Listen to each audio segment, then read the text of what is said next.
Meet Yuri. He's a man-at-arms trying to find his way to his next job. Unfortunately, Yuri and this gentleman are having a disagreement about how much it costs to cross a bridge. They've decided to settle the matter the old-fashioned way, with violence.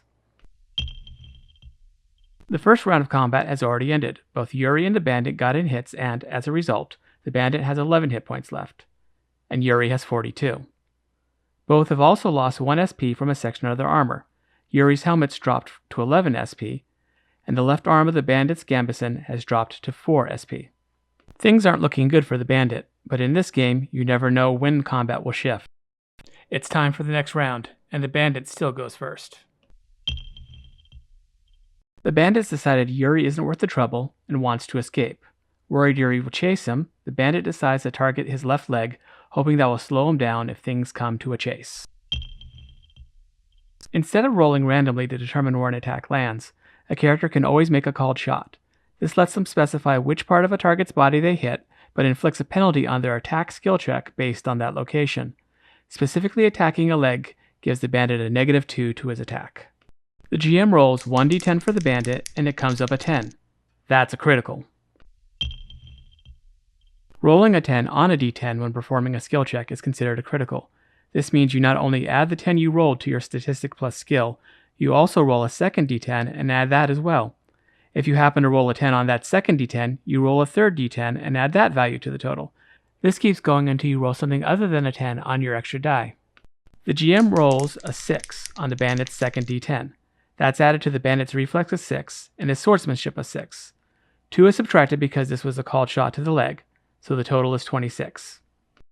Yuri attempts to dodge out of the way. He rolls a d10 and comes up with a 4. He adds his reflex of 9 and his dodge escape of 6 for a total of 19. This isn't good news for Yuri. Not only does the bandit hit, but he inflicts a critical wound. An attacker inflicts a critical wound on a defender whenever the attack skill check is 7 or higher than the defense skill check. Critical wounds not only do bonus damage, which bypasses the defender's armor, but also inflict a nasty effect from the critical table. Critical wounds come in 4 levels depending on how much the attack check beat the defense check by. The bandit scored the least potent of the critical wound levels. Simple.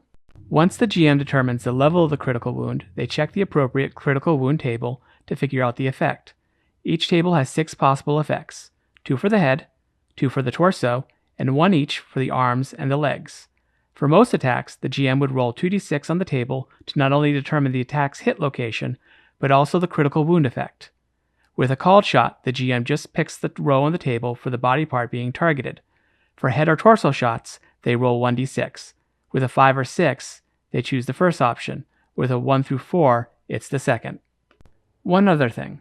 Anyone who suffers a critical wound has to make a stun save, but let's deal with damage first.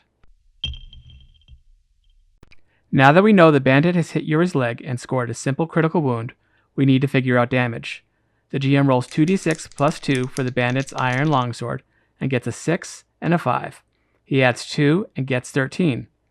The bandit's body isn't high enough to add an additional bonus to the damage. So Yuri's armor, SP of 12, stops most of the damage. 13 minus 12 is 1. Normally this would be multiplied by 1/2 because it's a leg shot, but you can inflict a half point of damage.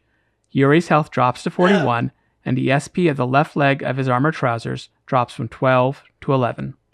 But we're not done yet. Yuri takes an additional 3 points of damage because of the simple critical wound, bringing his health points down to 38. Remember, extra damage from critical wounds bypasses armor and is never multiplied by hit location. There's also the critical wound effect to consider. The blow hit Yuri's legs just right and sprained it. His sprained leg means he takes a -2 penalty to his speed and to dodge, escape, and athletic checks until he gets it looked at. Characters might have to make stun saves for a variety of reasons, including being dealt a critical wound. To make a stun save, the character rolls 1d10, subtracts any penalties, usually based on what's forcing them to make the save, and compares it to their stun statistic. If they roll equal to or under their stun statistic, they succeed and are fine. If they roll over, they fail and are stunned. They can't take any action, and hitting them with an attack only requires beating a DC 10. A character who takes damage while stunned is snapped out of it. Otherwise, they must take a full round action and succeed at another stun save to come to. Yuri rolls 1d10 and gets a 4. This is below his stun statistic of 7, so he isn't stunned. which is good because the bandit's turn isn't over yet. Sensing a change in fortune, the bandit decides to take an extra action. A character can take an extra action at the end of their turn for a cost of 3 stamina points. This can be any standard action, including a fast or strong strike if applicable. Any skill check made as part of an extra action suffers a -3 penalty, which is cumulative with any other penalties. Characters are limited to a single extra action per turn. The bandit attacks again, pressing his advantage.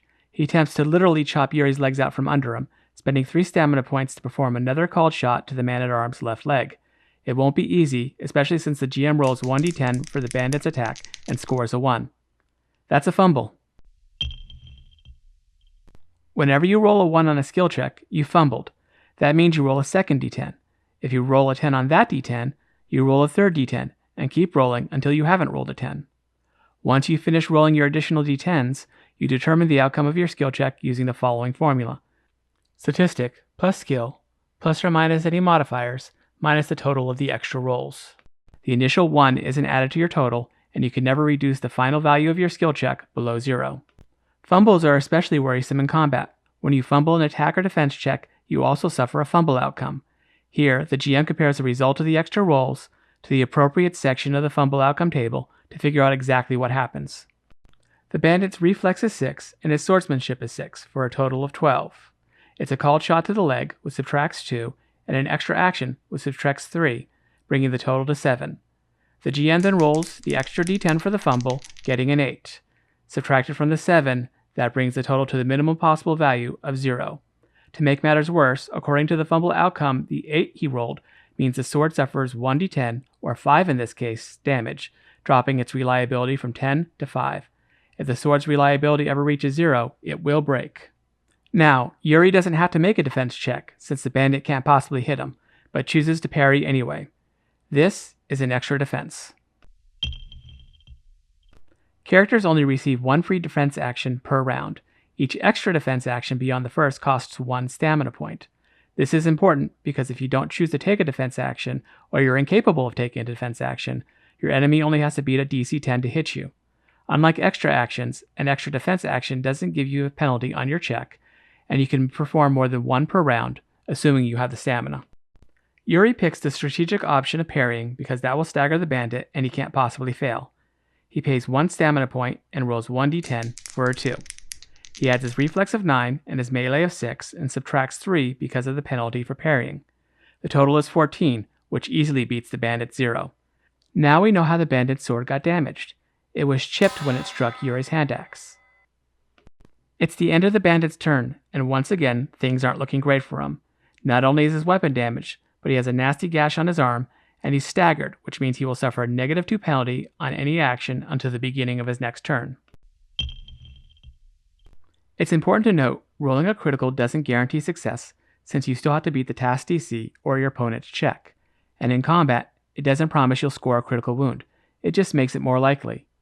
Likewise, fumbling doesn't absolutely mean failure. If your statistic plus skill plus any modifiers adds to a high enough total, you might still succeed. Fumbling on an attack or defense check, however, always means the fumble outcome table comes into play, even if you do succeed at the roll.